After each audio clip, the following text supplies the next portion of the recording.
ฮัลโหลสบายดีทุกคนมื้อนี้ค่อยมาพากอีกค่อยมาเอาหมกถั่วดินมาให้มาให้ก็ฮอกมื้อนั้นเขาบ่มีหยังมาให้เพิ่น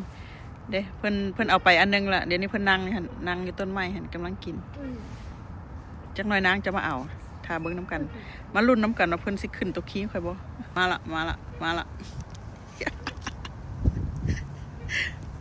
เพิ่นนี่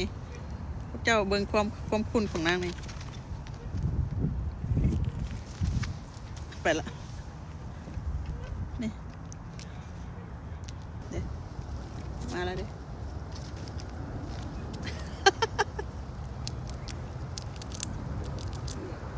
ผมไม่ได้ย่านเขานี่เดี๋ยวขึ้นมาเอานี่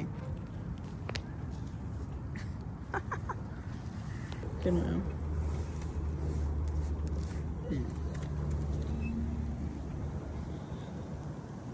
ห่างแล้วงามพี่น้องเป็นกระหอบที่ว่าวิเศษห่างแต่เป็นมนคือดอกบัวนะพี่น้องอันนี้ตัวพ่อเพิ่นตัวผู้เพิ่นนี่นะ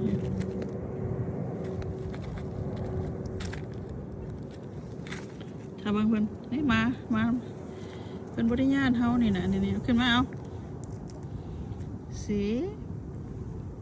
เอาอีกคุณ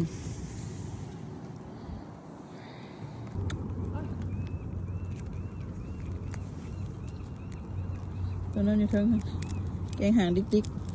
ใช่ไหมเอิ้นกระห้องนี่เอิ้นแบบไหนวะมาละ